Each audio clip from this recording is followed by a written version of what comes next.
Antes de iniciar esta historia, remontémonos 48 años atrás. El 2 de octubre de 1968 ocurrió uno de los hechos más sangrientos de nuestra historia, que fue la matanza de Tlatelolco. Si no eres de México, dicha matanza consistió en la muerte trágica de miles de personas que se manifestaban pacíficamente. Desde aquel entonces ese lugar se ha marcado de la muerte, de la desesperación y sobre todo de la sangre. Uno de los edificios aledaños a dicho lugar fue el edificio Chihuahua, el cual sigue existiendo hasta el día de hoy, en donde ocurrió la mayoría de los disparos e inclusive murió mucha gente. Fue un hecho bastante trágico y que hasta el día de hoy se sigue recordando. Pero no quiero hacer énfasis en aquel episodio. Hace un par de años, un par de amigos, motivados por las historias que se contaban acerca del edificio Chihuahua, decidieron pasar una noche ahí. Lo habían planificado celosamente. Habían comprado linternas, sleeping bags, cámaras de video y algunos alimentos. Todo lo indispensable para poder pasar la noche ahí. Pero no era una noche cualquiera. Era la noche, o más bien el día,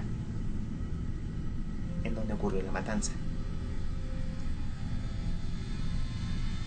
Más que nada lo que ellos querían era ver si notaban alguna aparición paranormal, porque ellos amaban ese tema de los hechos paranormales, y pues el edificio Chihuahua suponía una gran oportunidad para poder ver en vivo y en directo un avistamiento paranormal, fantasmas, lo que fuera. Llegó el día, el ansiado día, y al llegar al lugar notaron una pesadez en el ambiente. Casi no circulaba ningún coche, puesto que es una de las zonas más transitadas del Distrito Federal. No había ni una sola persona transitando por la plaza que estaba cerca, ni por las ruinas arqueológicas. Mientras avanzaban, pues se sentían más extrañados, porque nunca habían sentido una sensación así. Lograron entrar por un local abandonado. Y una vez dentro del edificio, más al fondo en un pasillo, notaron un elevador. Pero lo que les llamó la atención fue de que ese elevador estaba lleno de agujeros. Automáticamente pensaron de que los agujeros eran producto de las balas que habían pegado en aquel fatídico día. Sin mucha dificultad abrieron el elevador, pero al abrirlo notaron un olor muy extraño, muy parecido a lo que es la pólvora, pero no se explicaban por qué era ese olor. Pero al abrir el elevador no había nada, solamente ese olor extraño que rondaba en el ambiente. No le prestaron mucha atención y siguieron caminando hasta encontrarse con unas escaleras que te conducían al tercer piso, al segundo piso y luego al tercero. Mientras subían los escalones, habían leves manchas de sangre, puesto que esa zona del edificio la habían dejado tal cual. No la habían limpiado o la habían intentado limpiar, pero estaban las marcas ahí, en paredes, en las escaleras y en parte del pasillo. Muchos departamentos estaban totalmente abandonados. Recorrieron el pasillo buscando un departamento en el cual podían alojarse, hasta que vieron una puerta entreabierta y sin dudarlo pues entraron a ese departamento y se acomodaron. Pasaron las horas y los dos notaban de que el ambiente no solo era pesado, sino más bien muy incómodo, como que les dijera que ellos no debían estar ahí. Lograron preparar los sleeping bags, las linternas, las cámaras de video, las pusieron en lugares en donde pudieran detectar algo raro, y luego se dispusieron a dormir. Pasaron las horas, uno de ellos se despertaba para ver qué onda, otro se despertaba también para revisar algo, hasta que dieron las 3:15 de la mañana, y uno de los amigos notó un ruido un poco extraño que provenía del pasillo. Inmediatamente despierta a su amigo. güey, despiértate, escucha algo, güey, despiértate, escuché algo, güey, despiértate. El otro pues se despertó preguntando pues qué pasa, y le dijo de los sonidos, hasta que llegó el punto en que ambos escucharon ese sonido, pero ahora de manera un poco más nítida, y pudieron concluir de que eran lamentos. Los lamentos se hacían cada vez más fuertes, de manera muy lenta, pero se hacían más fuertes, duraban más. Pero lo que les llamó totalmente la atención es que en cada lamento se podía escuchar una frase, pero no sabían qué frase era, porque había muchos balbuceos. Los dos estaban en alerta máxima, estaban atemorizados. La cara del terror estaba dibujada en sus rostros. Uno de ellos salió al pasillo mientras que el otro se quedó en el departamento, haciendo guardia. El otro amigo que había salido al pasillo encendió su linterna y tenía un boquito aquí en la mano, al igual que el otro. Mientras avanzaba, en el walkie-talkie del amigo que estaba en el departamento se podían escuchar algunos murmullos,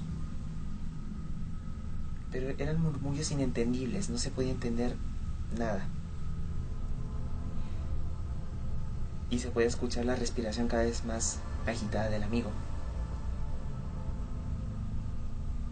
Y le decía, hasta el momento no veo nada, pero ahorita estoy escuchando murmullos, que justamente el otro estaba escuchando el walkie-talkie.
Los dos entraron en pánico total y sin pensarlo dos veces, quien se había quedado haciendo guardia en el departamento corrió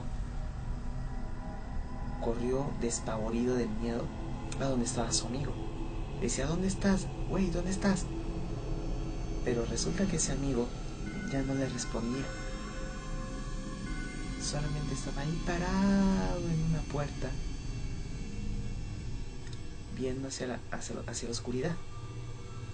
Está totalmente estático. Y con la linterna así, alumbrando. Desesperado el otro amigo los amaquea y le dice, güey, ¿qué tienes? ¿Qué viste? ¿Qué viste? Güey, ¿qué pasó? ¿Qué tienes? ¿Qué tienes? Pero el otro no le respondía nada. Y el walkie-talkie solamente hacía ruidos muy raros.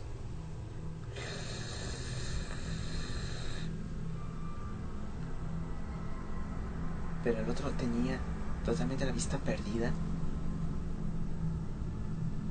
La cara del terror que tenía era indescriptible.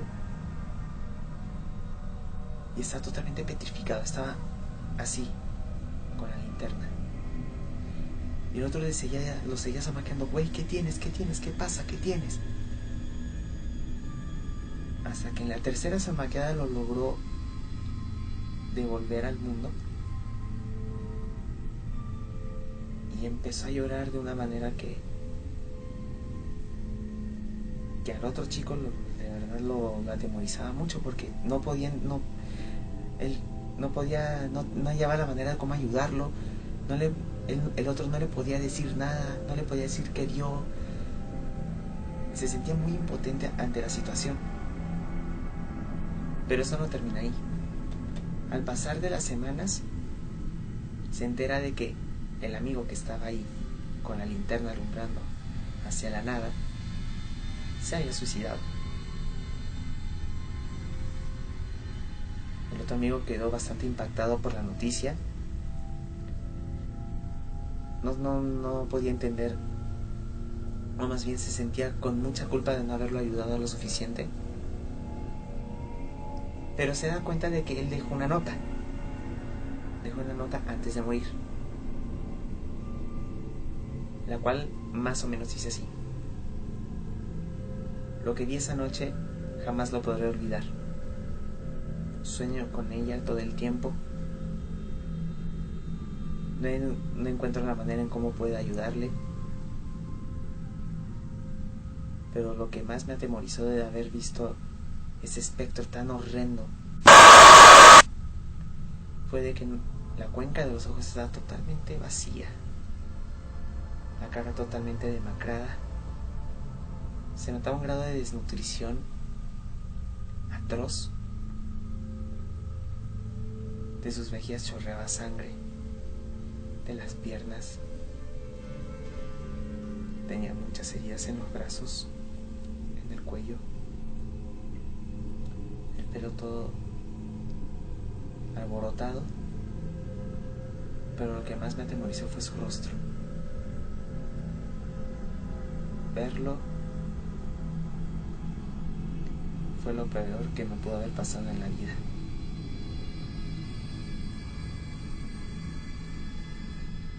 Y de su boca solamente se escuchaba la palabra ayúdame, ayúdame, ayúdame.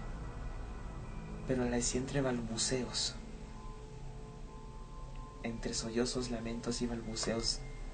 Este espectro tan terrorífico se plantaba frente a mí solamente para pedir ayuda. Pero yo me sentía muy impotente.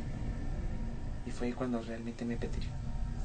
Estaba así, con la linterna alumbrando en aquel departamento oscuro, destartalado, mirando hacia la nada, hacia la penumbra. Pido perdón a mis familiares por haber tomado esta decisión, pero ya no podía más. No le deseo a nadie ver lo que yo vi. Podemos decirle que ese edificio, que lamentablemente está marcado por la muerte y por la angustia, se ha convertido en uno de los edificios predilectos para que estas almas en pena mueren ahí.